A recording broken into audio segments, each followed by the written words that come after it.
A paz do Senhor, me sinto muito honrado com a sua companhia nesta série de reflexões bíblicas sobre a representação de Jesus em 4 dimensões. Assista todo o vídeo e ao final deixe seu like, seus comentários, compartilhe o vídeo nas suas redes sociais. Se ainda não se inscreveu, se inscreva, acione o sininho para receber as notificações dos próximos vídeos. Me ajude aí com suas interações no canal, pois é muito importante para ampliar o alcance dos vídeos que são postados. O versículo do dia está em Mateus capítulo 1, versículo 23. Eis que a virgem conceberá e dará à luz um filho, e chamá-lo-ão pelo nome de Emanuel, que traduzido é Deus conosco.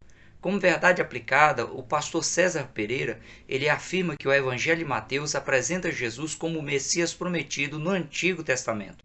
O texto de referência é Mateus capítulo 9, versículos 9 a 13. E Jesus, passando adiante dali, viu assentado na alfândega um homem chamado Mateus e disse-lhe: segue-me. E ele, levantando-se, o seguiu. E aconteceu que, estando ele em casa, sentado à mesa, chegaram muitos publicanos e pecadores e sentaram-se juntamente com Jesus e seus discípulos. E os fariseus, vendo isso, disseram aos seus discípulos: por que come o vosso mestre com os publicanos e pecadores? Jesus, porém, ouvindo, disse-lhes: não necessitam de médico os sãos, mas sim os doentes. Ide, porém, e aprendei o que significa: misericórdia quero e não sacrifício, porque eu não vim chamar os justos, mas os pecadores ao arrependimento. Já tivemos uma visão panorâmica do Evangelho de Mateus no vídeo anterior e hoje vamos adentrar um pouco mais nessa visão panorâmica do Evangelho de Mateus. Ao apresentar Jesus como rei, na sua face de leão vista pelo profeta Ezequiel às margens do rio Quebar, na Babilônia, como judeu nascido na região da Galileia, Mateus ele se preocupou em validar as profecias do Antigo Testamento, falando sobre o Messias, conhecida como profecias messiânicas, mostrando que na trajetória da vida de Jesus, essas profecias se cumpriram nos mínimos detalhes, podendo-se dizer com precisão de que Jesus Cristo era o Messias profetizado, prometido por Deus por meio dos profetas. Foi com base no conceito messiânico apresentado pelos profetas quanto ao Messias que André ele fez suas comparações e expôs sua conclusão a Simão Pedro dizendo: achamos o Messias, que traduzido é o Cristo. A primeira característica apresentada por Mateus quanto ao Messias, quanto ao Cristo, seria de que ele seria fruto de uma gestação humana, seria a semente de uma mulher, conforme especificado pelo próprio Deus enquanto conversava com a antiga serpente no jardim do Éden. Em Gênesis capítulo 3, versículo 15, Deus disse à antiga serpente: porei inimizade entre ti e a mulher, entre a tua semente e a sua semente. Essa te ferirá a cabeça e tu lhe ferirás o calcanhar. O ato do descendente da mulher pisar a cabeça da antiga serpente trata-se da supressão do fim do domínio satânico sobre a humanidade que teve início no Jardim do Éden e da comprovação fática da supremacia do descendente da mulher sobre a antiga serpente. O ferir o calcanhar do descendente da mulher fala da perseguição do inimigo ao descendente da mulher. Então o Messias ele seria um ser humano comum, mas ungido por Deus para reinar de forma suprema e eterna. Mas todo ser humano, ele é descendente de uma mulher. Qual a diferença do Messias dos demais seres humanos? Aqui entra o segundo detalhe. A mulher, ela se engravidaria e daria à luz na condição de virgem pura, sem nenhum contato sexual com um homem. Em Isaías capítulo 7, versículo 14, o profeta declara: portanto, o mesmo Senhor vos dará um sinal, e eis que uma virgem conceberá e dará à luz um filho, e será o seu nome Emanuel.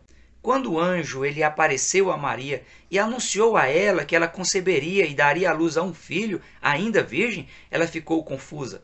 Disse Maria ao anjo: como se fará isto, visto que não conheço o varão?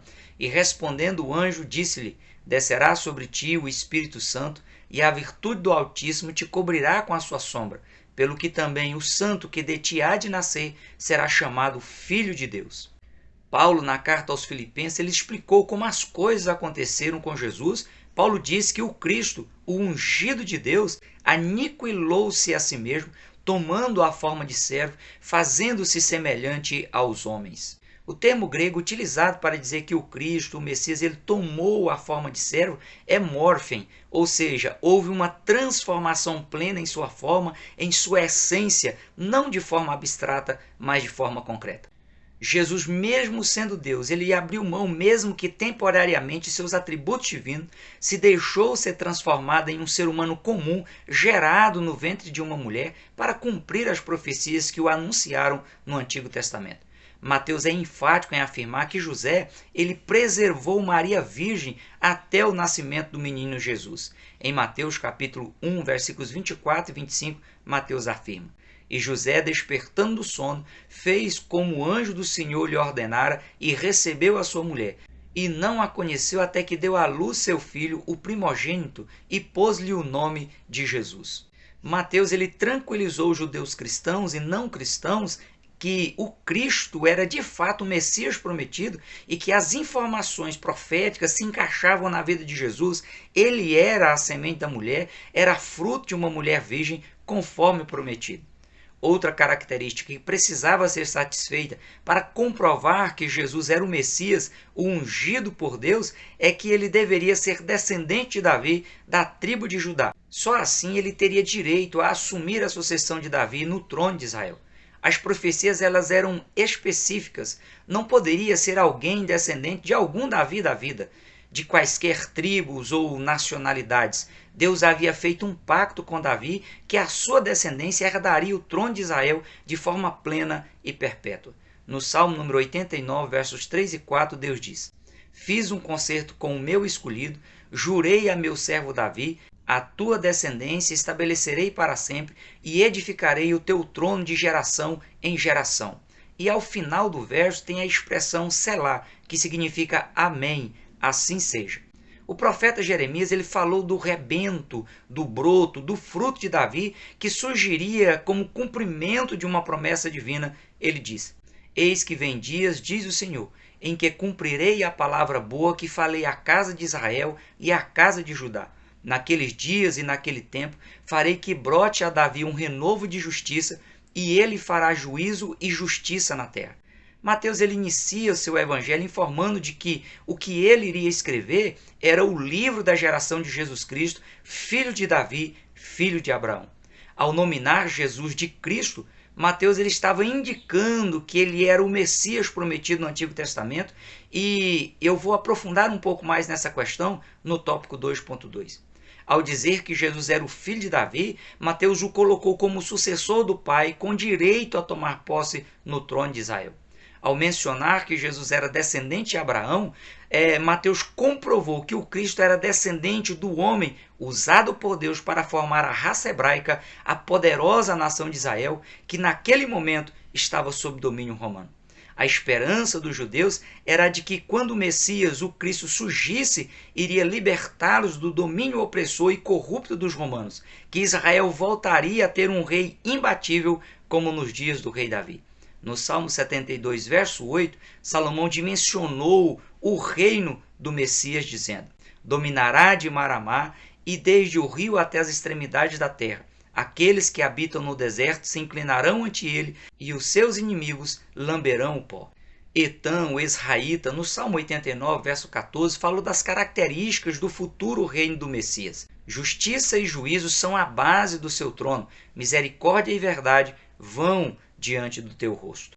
Em Daniel capítulo 2, versículo 44, quando Daniel interpretou a visão da estátua de Nabucodonosor, ficou registrado uma promessa de que o Deus do céu, ele levantaria um reino que não seria jamais destruído, esse reino não passaria a outro povo, esmiuçaria e consumiria todos os demais reinos e seria estabelecido para sempre.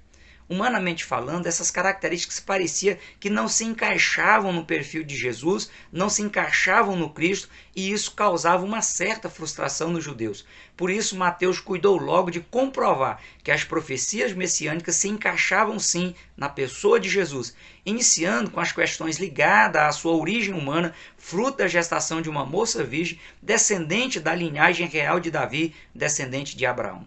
Mateus também tratou de evidenciar aos judeus que eles não estavam conseguindo era entender o aspecto espiritual do reino de Deus, que primeiro libertaria as pessoas no mundo espiritual para somente depois libertá-las do sistema político terreno corrupto, cruel, desumano, imoral e perverso, que culminará com o reino eterno que será implantado pelo Cristo, por Jesus, conforme está em Mateus capítulo 24, versículo 30, onde diz: Então aparecerá no céu o sinal do Filho do Homem, e todas as tribos da terra se lamentarão e verão o Filho do Homem vindo sobre as nuvens do céu com poder e grande glória. Parafraseando o que disse o escritor Cyril Baxter, Mateus ele se esmerou para corrigir o maior erro dos judeus em imaginar que o reino de Jesus, o reino de Cristo, era humano, terreno e temporal. Quanto à expectativa do rei para os judeus, com o fim da dinastia dos judeus iniciada por Judas Macabeus em 164 a.C. e liderada pela dinastia dos Asmoneus, período em que reimpuseram a religião judaica, expandiram as fronteiras de Israel, reduziram no país a influência da cultura helenística e reconsagrou o templo de Jerusalém que havia sido profanado pelos gregos, a dinastia dos Asmoneus foi subjugada pelo domínio romano no ano 63 a.C., quando o general Quineu Pompeu Magno, em aliança com o imperador Júlio César, invadiu e tomou a cidade de Jerusalém, iniciando assim a dominação romana sobre os judeus, que se estendeu até o início do segundo século da era cristã. O domínio conflituoso e opressor dos romanos acendeu a esperança dos judeus de que o Messias surgiria para livrar a nação do domínio romano como um rei político, terreno e temporal. De acordo com o dicionário Vini, o termo Messias no hebraico é Machia e significa ungido, numa referência ao que é ungido com óleo para executar uma missão especial. Também é símbolo do recebimento do Espírito Santo para ser capacitado a executar uma missão especial. No Antigo Testamento, somente reis, sacerdotes e alguns profetas foram ungidos com óleo. Em Isaías capítulo 45, versículo 1, Ciro é chamado de ungido, numa menção ao rei Ciro, a quem Deus levantaria e ungiria como rei para pôr fim no cativeiro babilônico. Mas também é uma referência ao futuro Messias que Deus levantaria para libertar a humanidade do domínio satânico representado pelo Império Babilônico. No Antigo Testamento, o termo Messias ele passou a ser utilizado para se referir à dinastia davídica, ou seja, aos reis descendentes da família de Davi, após a promessa feita por Deus a Davi, em 2 Samuel capítulo 7, versículo 13, na qual Deus se comprometeu em confirmar o trono a Davi. Em última instância, o termo Messias aponta especificamente para o ungido, que seria o sucessor de Davi, o qual se perpetuaria no trono de Israel. O pastor César Pereira, ele lembra que no cativeiro babilônico, o termo Messias ganhou contornos escatológicos e o Messias passou a ser uma referência dos acontecimentos futuros relacionados com a nação de Israel, como está em Daniel capítulo 9, versículo 25. Sabe e entende, desde a saída da ordem para restaurar e para edificar Jerusalém, até ao Messias, o príncipe, 7 semanas e 62 semanas. As ruas e as tranqueiras se reedificarão, mas em tempos angustiosos. Porém, com a dominação greco-romana, o termo Messias ficou restrito, limitado a um rei terreno e político.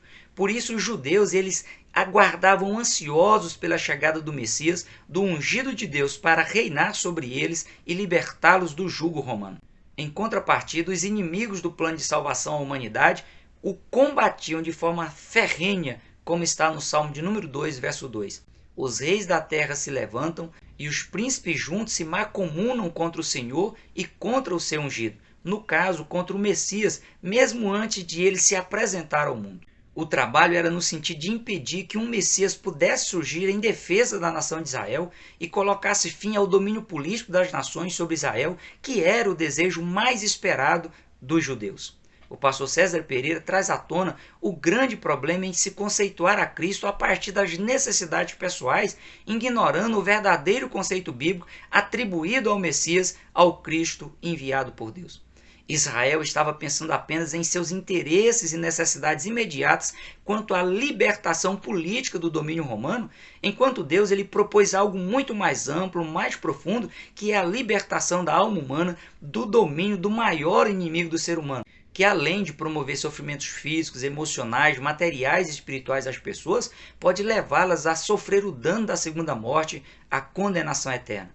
O pastor César Rosa Pereira lembra que o mesmo ocorre na atualidade, momento em que os adeptos da teologia da prosperidade, eles criaram um Deus que satisfaz os desejos pessoais imediatos do mundo humano, mas não um Deus Senhor e Salvador, capaz de abençoar as pessoas no âmbito humano, mas que o seu maior interesse é de transformar e salvar a alma humana da condenação eterna, como Jesus expressou ao incentivar seus discípulos a cumprir o dever pessoal de levar a cruz em Mateus capítulo 16, versículo 26, onde Jesus disse: Pois que proveita ao homem ganhar o mundo inteiro se perder a sua alma? Ou que dará o homem em recompensa da sua alma?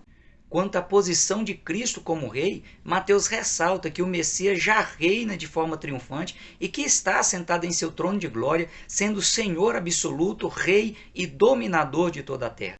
E que no futuro irá de fato assumir um governo terreno, momento em que se cumprirá a frase profética colocada por Pilatos na cruz de que o Cristo é o rei dos judeus de fato e de direito. O termo utilizado para se referir ao ungido de Deus é uma alusão direta a Jesus, que no grego é Iesus, uma transliteração do nome Josué no Antigo Testamento, que significa Jeová é salvação, e que apesar de ser um nome comum entre os judeus na época de Jesus, foi dado ao filho de Maria, noiva de José, por ordem do anjo a Maria e a José, tendo em vista a sua missão de salvar a humanidade. Christos é o termo grego utilizado na tradução Septuaginta do Novo Testamento para se referir ao termo hebraico Machia do Antigo Testamento, cujo significado, tanto no hebraico quanto no grego, é ungido, e era utilizado particularmente para se referir ao sumo sacerdote, que era ungido com o óleo santo para exercer seu ofício no templo, mas que também era utilizado para se referir aos profetas e reis que chegaram a ser chamados de Roi Christoi Theou, os ungidos de Deus, ou Christos tou Curion, o ungido do Senhor. Mesmo sendo apresentado como foi e sendo possível que as pessoas fizessem uma comparação do Christos com o perfil do Machia apresentado pelos profetas, 3 anos depois de ter seus discípulos participando do seu dia a dia, no seu circo de convívio comum, certa ocasião Cristo os interrogou quanto a quem o povo dizia ser ele e quanto a quem os próprios discípulos acreditavam de que ele era. Em Mateus capítulo 16, versículos 13 e 15, chegando Jesus às partes de Cesareia de Filipe, interrogou os seus discípulos dizendo: Quem dizem os homens ser o Filho do Homem? E disse-lhes ele: E vós, quem dizeis que eu sou? O impressionante é que apenas Pedro, por uma ação divina reveladora, pôde dizer com precisão quem Jesus Cristo de fato era. Em Mateus capítulo 16, versículos 16 e 17, Simão Pedro respondendo disse: Tu és o Cristo, o Filho do Deus vivo. E Jesus respondendo disse-lhe: Bem-aventurado és tu, Simão Barjonas, porque não foi a carne e sangue quem te revelou, mas meu Pai que está nos céus. Chega a ser vergonhoso, mas ainda hoje muitas pessoas que abraçaram a fé por longos anos se sentem desconfortáveis e com grande dificuldade para responder quem é Cristo conforme os relatos bíblicos, quem é o ungido de Deus, quem é o Salvador da humanidade, qual é o seu perfil, suas características, seus ensinamentos, a forma como Cristo exerceu seu ministério terreno e como ele implantará o seu reino eterno. E isso de uma maneira sólida, demonstrando de fato saber explicar a razão da esperança que professa. Outro fator marcante na resposta de Pedro de que o Cristo era o Filho do Deus vivo é a alusão à divindade de Jesus, à sua fecundação sobrenatural e ao testemunho de Deus após o batismo de Jesus. Em síntese, Pedro estava dizendo que Jesus Cristo era o próprio Deus.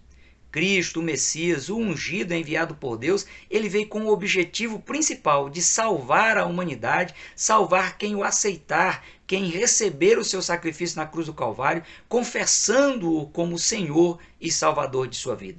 E para atingir esse objetivo principal, Mateus ele apresenta 2 características exclusivas do reino de Cristo que exigem lealdade de seus súditos. A primeira característica é a de que ele é um reino espiritual de aplicação prática. Em Lucas capítulo 17, versículo 20, a parte B, Jesus afirmou que o reino de Deus não vem com aparência exterior. E ao ensinar os seus discípulos a orar, Jesus evidenciou a praticidade do reino de Deus que deve ser desejado, adotado e vivenciado por meio de atitudes cristãs saudáveis e sustentáveis no dia a dia. Em Mateus capítulo 6, versículo 10, Jesus orou dizendo: Venha o teu reino, seja feita a tua vontade, tanto na terra como no céu.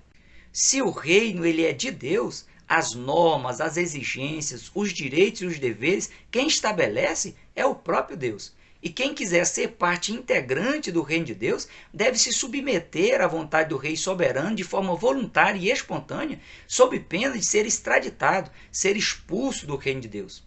A vida cristã na terra ela é um ensaio, um período de adaptações para os servos e servas do Senhor viverem na eternidade no reino de Deus. Quem não se ajustar aqui na terra de forma prática ao reino de Deus, infelizmente, ficará sem o seu passaporte para acessar o reino de Deus na eternidade. Essa questão precisa ser refletida para que o cristão ele seja fortalecido na guerra contra as hostes espirituais da maldade nos lugares celestiais e, havendo feito tudo, permanecer firme no dia mau. Os ensinamentos de Jesus registrados nas Escrituras Sagradas, na Palavra de Deus, é o antídoto contra o pecado. Por isso, cada cristão deve ingerir diariamente a Palavra de Deus para se tornar imune ao pecado. Ainda que como ser humano o cristão ele tenha imperfeições e limitações, deve buscar se aprimorar para alcançar uma vida de santidade e de perfeição, conforme Jesus falou em Mateus capítulo 5, versículo 48, ele fez um parâmetro, ele parametrizou como deve ser a vida do cristão. Ele disse: "Sede vós, pois, perfeitos, como é perfeito o vosso Pai que está nos céus." O poder disponibilizado por Cristo aos seus servos e suas servas os leva a grandes responsabilidades, pois a quem mais é dado, mais será cobrado. A segunda característica é a de que o reino de Cristo é um reino onde impera o sobrenatural. Jesus ele sempre evidenciou que o seu reino não era deste mundo, não era político, físico ou material, mas sim espiritual. Mateus, além de registrar 20 milagres sobrenaturais realizados por Jesus, pelo ungido de Deus, Mateus ele faz questão de relatar as ações do Cristo, do ungido de Deus. Mateus diz que Cristo ensinava com autoridade que impressionava a todos. Cristo tinha poder sobre a lepra, a pior doença mencionada no Antigo Testamento e que melhor simboliza o efeito do pecado na vida humana. Cristo tinha autoridade e domínio sobre os demônios. A autoridade de Cristo ela neutralizava as forças da gravidade ao ponto de ele andar sobre as águas e a natureza obedecia às suas ordens. Cristo tinha autoridade para multiplicar alimentos para fornecer aos seus discípulos. O pastor César Pereira, ele ressalta que no reino de Deus as leis naturais são suspensas e o sobrenatural de Deus acontece. Por isso, os súditos do reino de Deus devem exercitar a fé para entender, receber, aceitar a vontade soberana do Rei Jesus e vivenciar um estilo de vida prática comum aos cidadãos do reino de Deus. Assim como os judeus eles foram desafiados por Mateus a aceitarem o reino de Deus na forma como ele foi apresentado e vivenciado pelo Cristo, ainda hoje cada pessoa é desafiada a aceitar e a evidenciar um padrão de vida típica de um cidadão do reino de Deus. Para o pastor César Pereira, entender que o Cristo deve ser recebido como Rei e como Senhor da vida humana é um importante passo para se fazer parte do reino celestial, do qual somente quem tiver uma vida inteiramente devotada a ele poderá ter acesso. O pastor César Pereira, ele ainda esclarece que reconhecer e aceitar de forma obediente e voluntária o Cristo, o Messias enviado por Deus, o ungido de Deus prometido no Antigo Testamento e revelado no Novo Testamento, é a garantia de uma vida eterna em um reino que nunca terá fim. Reflita sobre o que você ouviu, faça os ajustes necessários que se fizerem em sua vida e permaneça fiel até ao fim, pois breve veremos o nosso Rei Jesus. Maranata, ora vem, Senhor Jesus. Até o próximo encontro, conectados na lição. Prossiga na paz do Senhor.